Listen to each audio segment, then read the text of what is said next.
Pemirsa, 7 warga Palestina termasuk seorang anak meninggal dunia akibat kelaparan dan malnutrisi di jalur Gaza pada Sabtu kemarin. Kementerian Kesehatan Palestina menyebut kematian baru yang tercatat dalam 24 jam terakhir menjadikan total kematian akibat kelaparan di Gaza Palestina menjadi 169 orang, termasuk 93 anak-anak. Sejak 2 Maret lalu, otoritas Zionis Israel telah menutup semua perlintasan perbatasan, memperparah kondisi, salah satunya kelaparan di wilayah tersebut. Pejabat Palestina mengatakan sedikitnya 500 truk bantuan dibutuhkan per hari untuk memenuhi kebutuhan 2,4 juta penduduk wilayah ini. Tidak hanya memblokade jalur, serangan tanpa henti Zionis Israel juga menghancurkan wilayah kantong ini sehingga menyebabkan kekurangan pangan. Assalamualaikum warahmatullahi wabarakatuh. Para pemirsa, kalau kita mengambil pendapat para ulama, maka untuk kesempatan ini kita akan mengutip sedikit pendapatnya Kiai Hasyim Muzadi. Allah yarham Hasyim Muzadi. Beliau adalah ketua PBNU selama 2 periode dan meninggal pada bulan Maret 2017. Pendapat Hasyim Muzadi yang kita ingin kutip itu adalah kata Pak Hasyim, itu situasi gaduh, kekalutan suasana itu bisa bermanfaat bagi orang-orang jahat.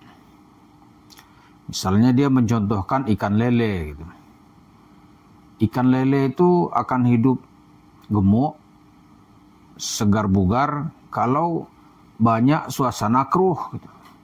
Semakin butek itu air katanya, maka itu adalah lahan yang paling menyenangkan bagi para lele.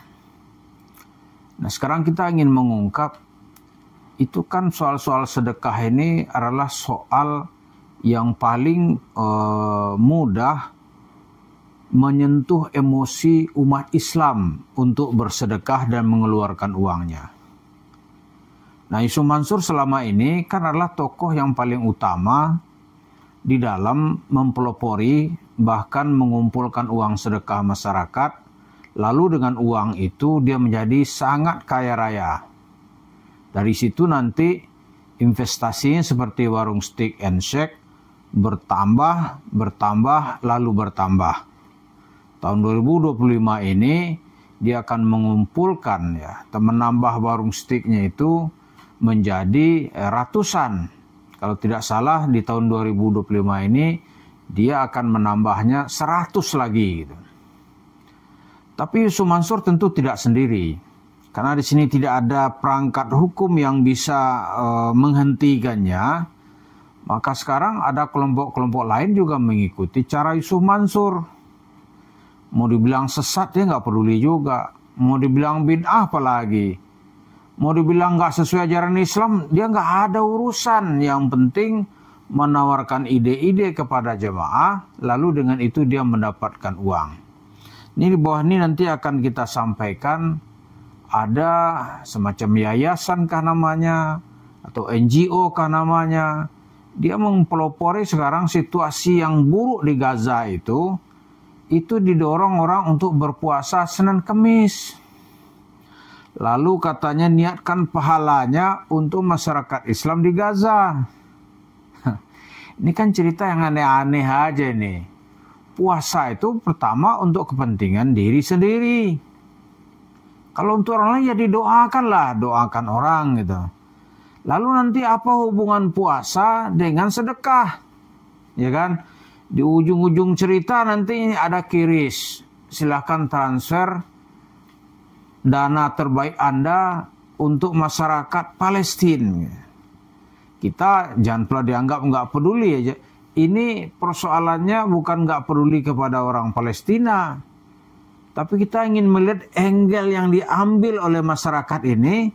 Di tengah orang lain sedang kesulitan, dia menggunakan juga cara yang kalau menurut ukuran kita yaitu tidak lebih dari sebuah cara untuk mendapatkan uang. Kan banyak itu sekarang tuh. Misalnya ya di pinggir-pinggir jalan tuh kalau Bapak Ibu lihat kan banyak sekali orang mengumpulkan uang untuk bangun masjid misalnya. Disampaikan nggak? kita berprasangka baik mungkin disampaikan gitu.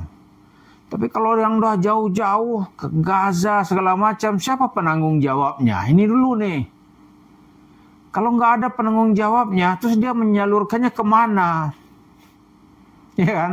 Menyalurkannya kemana?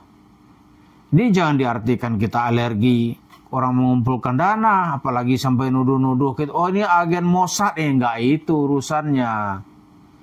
Karena tindakan ini ya, polisi kadang-kadang juga mengambil tindakan. Ya. Karena ada organisasi itu yang ditangkapin oleh polisi. Kenapa? Ceritanya ini untuk masyarakat Palestina. Tapi gajinya sangat banyak di situ. Ketika terdesak, dia akan bilang kami ini amil zakat. Itu kan nggak begitu caranya. Jadi mansurmologi dalam arti kejahatan gitu. Oh itu banyak sekali sekarang. Itu di Palestina ya terjadi perang, orang lapar, makan mati gitu. Di sini dia berlomba-lomba juga mengumpulkan duit. Ya kan? Coba aja kita rajin buka di apa itu, buka WA gitu. Atau buka YouTube gitu.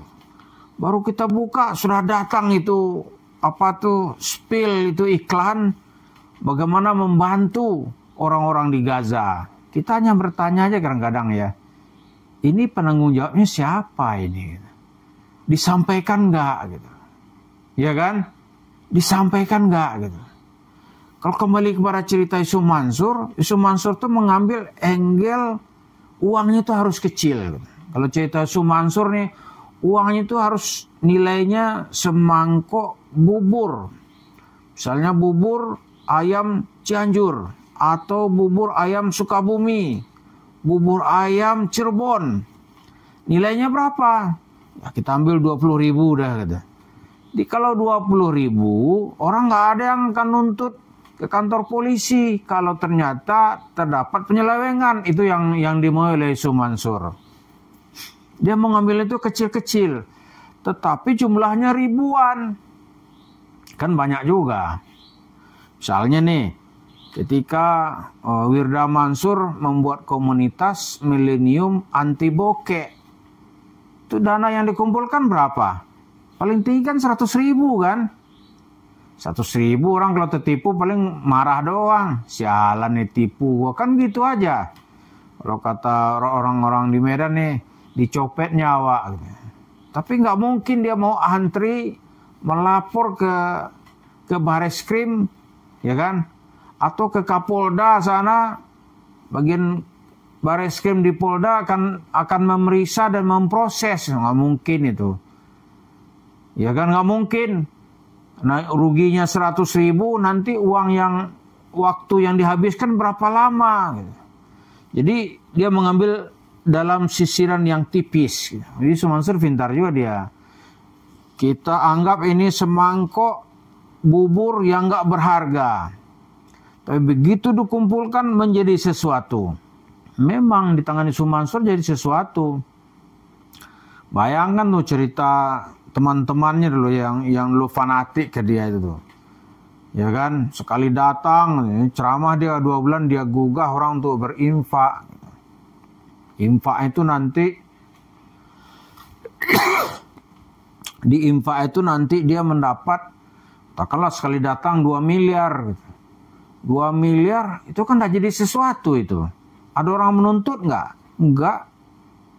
Cuma benar nggak pekerjaan ini? Ya tidak benar lah. Karena upaya kebohongan untuk memperkaya diri. Cerita sedekah untuk menyentuh emosi orang untuk tujuan memperkaya diri sendiri. Akhirnya apa? Ya semangat sedekahnya nggak ada. Yang ada apa? Yusuf Mansur sekali datang menjadi orang kaya. Katanya kan dia sebut itu, saya pernah tidur di atas duit. Iyalah pulang dari sana kalau dia dapat 2 miliar kan bisa dibuat untuk tidur itu. Jadi kembali kepada cerita awal dari Pak Asim tadi itu banyak sekali katanya di tengah suasana kacau. Apalagi sekarang di Gaza itu kan makin berat suasananya itu.